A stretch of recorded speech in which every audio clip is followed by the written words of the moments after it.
Bonjour à tous, bienvenue. Aujourd'hui, une fois de plus, une nouvelle vidéo pour comprendre comment fonctionnent les agents intelligents. Surtout de rappeler à un bon nombre de personnes d'entre vous là d'ailleurs qui aimeraient comprendre sur quels éléments clés fondamentaux repose le principe de fonctionnement des agents intelligents. Alors pour celles et ceux qui me découvrent ici, sachez que sur cette chaîne, je parle tout particulièrement des sujets autour de l'intelligence artificielle, mais pas que. Mais le cœur de cette chaîne, c'est évidemment de voir avec vous cette technologie-là sous tous ses aspects. Et comme je suis dans le domaine et soucieux également d'apporter mes connaissances, donc je fais ce genre de contenu. Bref, aujourd'hui, on va, avec mon ardoise, avoir un principe de fonctionnement très clair des agents intelligents. L'IA, vous l'utilisez déjà aujourd'hui. Vous utilisez déjà des outils d'intelligence artificielle. On va pas, bien sûr, revenir là-dessus. Vous les connaissez déjà, les grands modèles de langage, les LLM en particulier. Mais de plus en plus, à côté des LLM, nous avons donc des agents intelligents qui sont de plus en plus utilisés par un bon nombre de salariés ou d'utilisateurs tout simplement de la vie réelle.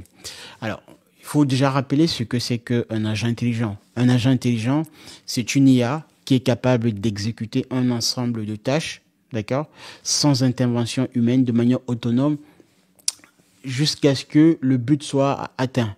D'accord? On est véritablement dans cette idée-là. Et dans ce principe-là, il y a la mesurabilité du comportement de l'agent intelligent, ici en l'occurrence. Voilà ce que c'est qu'un agent intelligent. Pour être très pragmatique et très circonscrit, il faut, dans un premier temps, penser la question de savoir comment notre agent intelligent va réagir dans quel type d'environnement. Donc, quand on veut déployer, quand on veut penser un agent intelligent, et c'est la même chose d'ailleurs lorsqu'on essaie simplement de mettre un LLM en pratique, on se pose toujours la question de savoir sur quel environnement notre agent intelligent, ici en l'occurrence, va-t-il interagir. J'ai déjà fait une vidéo par le passé pour vous expliquer que un agent intelligent, c'est une IA, un agent bien sûr, qui est en lien en permanence avec son environnement donné, son environnement de tâches, si vous le souhaitez. Et son environnement de tâches, évidemment, va le servir comme étant l'espace avec lequel il va interagir pour prendre un certain nombre de connaissances, un certain nombre d'informations, à partir desquelles, suite à quoi son fonctionnement en interne, ses fonctions mathématiques, son programme informatique, vont, ces fonctions-là, lui permettre de décider, de prendre la bonne mesure, la bonne décision, qui va maximiser l'espérance de réussite en termes d'action dans l'environnement en question. Voilà la boucle en fait. Donc, l'agent intelligent capte à partir de ses percepts, d'accord, reçoit un flux de perception, des informations issues de l'environnement avec lequel il interagit. Ces informations-là sont traitées au sein de son organisation interne. Là, ça dépend véritablement du programme qui a été incorporé au sein de l'agent intelligent, d'accord? Je vais revenir là-dessus sur certains détails. Mais une fois ce traitement effectué, in fine, ce que l'on souhaite toujours en sortie, c'est que l'agent intelligent puisse exécuter une action qui va se répercuter sur l'environnement en question. Et cette action-là, elle doit être considérée comme étant rationnelle, le principe de rationalité en philosophie, vous le savez déjà. Mais ici, pour nous autres experts en informatique et en IA, ce qui va nous intéresser, c'est la partie de la conséquence de ce comportement dans l'environnement en question. C'est ce qu'on appelle en philosophie également le conséquentialisme, en fait. Le fait que on va juger l'agent intelligent uniquement à partir du fait que les conséquences qu'il a pu produire au sein de l'environnement, ces conséquences-là sont des conséquences voulues, sont des conséquences qui nous correspondent et que nous souhaitons au quotidien. Voilà ce qui fonde les fondamentaux réels d'un agent intelligent. Alors, pour être encore plus concret dans mon propos, c'est de dire quoi? C'est de dire que j'ai déjà, dans une vidéo précédente, expliqué que pour que cela soit mis en œuvre, il faut spécifier l'environnement, d'accord? Le plus souvent, et ce que l'on souhaite en permanence, c'est d'avoir un environnement qui est toujours disponible, quel que soit T. Donc, disponible ici par l'observation de l'agent intelligent. Pourquoi? Parce que si à un moment donné T, disons, voilà, à un moment donné T, l'agent intelligent n'a plus accès en visibilité de son environnement, donc le fait que l'environnement étant en général, alors je vais pas trop entrer, je vais simplifier. Prenons un environnement statique. On va dire un ensemble d'objets, d'accord, un état dans lequel l'environnement ne bouge pas, est figé. Toujours est-il que si les capteurs de l'agent intelligent à un moment donné T n'arrivent plus à capter, à voir ce qui se passe dans cet environnement-là, demander à l'agent de prendre la bonne mesure, la bonne décision à ce moment T précis où il n'observe pas l'environnement, cela peut produire une conséquence non souhaitée, une conséquence désastreuse. Donc, l'idéal, bien sûr, serait d'avoir un environnement toujours en visibilité. Sauf que, en réalité, il arrive souvent que, voilà, l'environnement en question ne soit pas toujours perceptible. Ce qui veut dire quoi? Ce qui veut dire que l'agent, pour autant, devrait décider, devrait, dans ce cadre-là, essayer d'aller chercher cette bonne décision en question. C'est là où les choses commencent à être beaucoup plus intéressantes. Pourquoi? Parce qu'ici, on va faire entrer des hypothèses d'état de croyance de l'agent intelligent, de l'environnement au sein de l'agent intelligent. Ça veut dire quoi? Ça veut dire que dans ce cas-là précis où l'environnement ne serait pas visible dans un moment T donné, il faudrait que l'agent intelligent puisse conjecturer, faire des hypothèses, bien sûr, des hypothèses toujours dans la logique. Et à partir de ces hypothèses-là, qui ne sont que quoi, ces hypothèses-là? Des potentialités qui pourraient correspondre à l'état dans lequel se trouve l'environnement en question. Bien que l'environnement n'étant pas évidemment perceptible. Mais on conjecture que peut-être que l'environnement se trouve dans un état T1, T2, T3, etc. D'accord? Et à partir de là, l'agent intelligent, avec d'autres méthodologies un peu plus complexes, par exemple le fait d'utiliser ces données en interne, sa mémoire interne, le fait que par le passé, il a déjà pu engranger un certain nombre d'informations, d'accord? Aujourd'hui, vous avez utilisé les techniques de machine learning, d'apprentissage supervisé, non supervisé par renforcement. Tout ce cadre de paradigme fait en sorte que l'agent intelligent, dans ce cas précis-là, où l'environnement ne serait pas perceptible, donne les possibilités, les voies et moyens à notre agent intelligent, quand c'est très bien programmé, quand les choses sont bien conçues, d'essayer de prendre une heuristique qui corresponde à l'action souhaitée. Voilà pour le principe. Aujourd'hui, vous utilisez ChatGPT, OpenAI en l'occurrence, donc la maison mère de ChatGPT et bien d'autres acteurs de ce genre, commencent déjà à sortir des agents intelligents, mais pour l'heure, on est encore au stade embryon, je dirais. Mais on approche petit à petit parce que, donc, historiquement, nous sommes actuellement, donc le cadre des LLM, il est quasiment effectué. Aujourd'hui, nous sommes dans la phase agent intelligent. Après cette phase-là, on ira vers donc l'IA générale et après la super intelligence. D'accord? C'est à peu près ça. Et à ce moment précis où je fais cette vidéo, nous sommes au stade d'embryon des agents intelligents. Les agents intelligents ici, évidemment, pour revenir à mon propos, c'est de dire quoi? C'est de dire que donc OpenAI, maison mère de ChatGPT, a déjà fait une démonstration d'un outil qui fonctionne avec le principe d'agent intelligent, Operator. Donc Operator, c'est cet agent intelligent, par exemple, vous allez taper sur Internet, d'accord, qui va interagir avec des sites Internet, avec vos données, avec vos fichiers, et vous proposer des actions que vous souhaiterez en fonction de ce que vous aurez défini dans vos prompts, dans vos programmes et tout le reste. Si je dois finir cette vidéo et vous donner un exemple concret de comment fonctionne Operator et bien d'autres agents de ce type-là, par exemple en interaction avec des sites Internet, c'est que vous avez donc pour le principe donc Operator, donc votre agent intelligent, l'environnement ici pour nous c'est un environnement de tâche. On va dire c'est un site internet. Prenons le cas d'un site e-commerce. Donc, on va prendre cette situation. L'agent intelligent doit être capable de commander en ligne un article d'un utilisateur donné, sans que l'utilisateur n'ait à faire quoi que ce soit.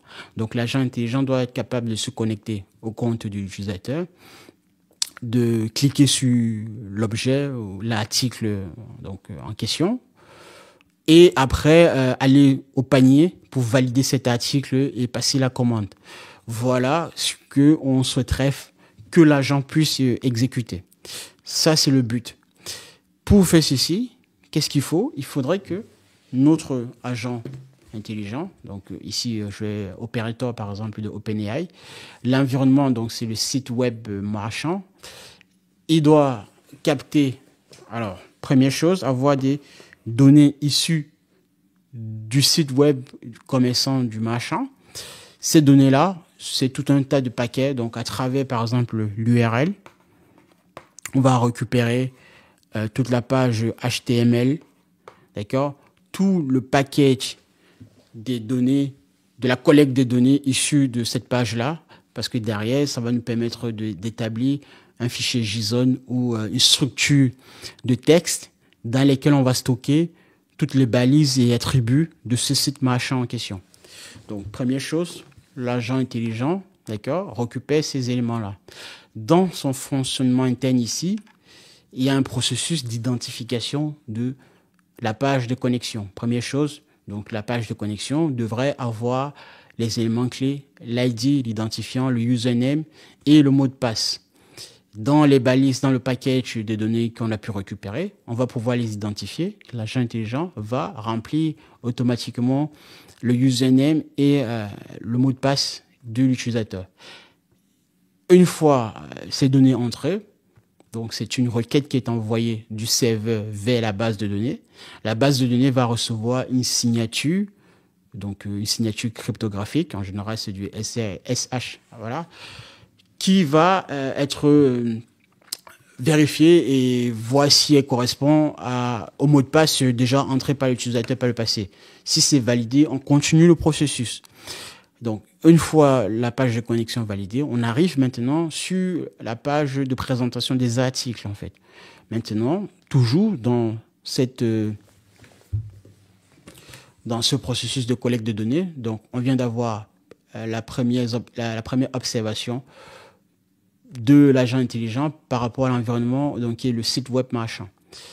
On a pu se connecter. Deuxièmement, maintenant, une fois arrivé sur la page de présentation de produits, il faut aller chercher le produit en question. Le produit, disons, si c'est un site web recherche d'un vêtement, taille XL, homme ou femme, etc. Bon, bref, ces éléments d'identification vont être récupérés par l'agent intelligent sur la page web du site marchand et permettre à l'agent intelligent de savoir que je dois cliquer exactement sur tel type d'article. Donc, pour que cela soit exécuté, il faudrait que ici, c'est là où ça devient plus intéressant avec l'intelligence artificielle, il faudrait qu'il y ait ce qu'on appelle un traitement du computer vision, d'accord? Donc, un traitement en mode computer vision. Alors, computer vision, pourquoi? Parce que, évidemment, ici, ça va être cette partie qui va nous permettre de décider qu'à un instant T précis, capter l'ensemble des articles présents sur la page de commande correspond au modèle de computer vision qui aura été entraîné au préalable par les ingénieurs IA de OpenAI ou de l'entreprise en question ayant mis cet agent intelligent. Donc votre computer vision ici, s'il a été bien programmé, bien entraîné, doit vous permettre d'identifier l'ensemble des articles, non simplement l'ensemble des articles présents sur la page en question et l'article sur lequel il faudrait cliquer. Donc, ce module-là est très essentiel dans le fonctionnement général de l'agent intelligent. C'est à partir de ce module-là qu'on va pouvoir donc cliquer et choisir le bon article en question. Donc, on va cliquer là-dessus. L'agent intelligent le fera, va cliquer là-dessus parce que à partir de ce module-là, il saurait que il faudrait que je clique plutôt sur tel article et non sur tel autre article en question.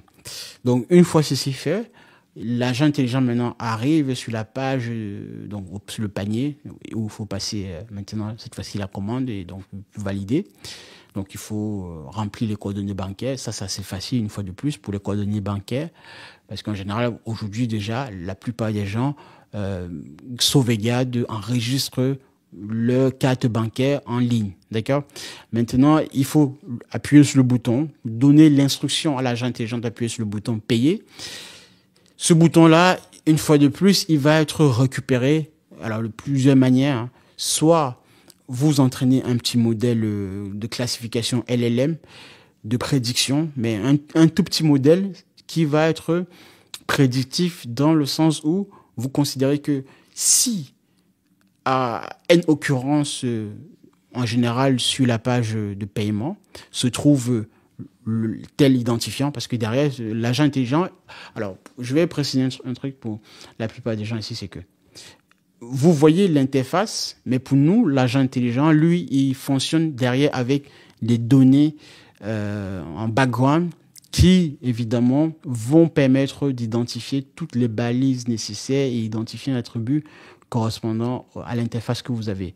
Donc, pour l'agent intelligent, ici, reconnaître le bouton payer ou passer à la caisse, soit vous entraînez, je disais, donc je termine mon propos, soit vous entraînez un petit modèle LLM très petit de classification prédictif qui va se dire que si moi je trouve tel type d'occurrence sur cette page en question, d'occurrence d'identifiant qui correspondent à payer, check-out, carte,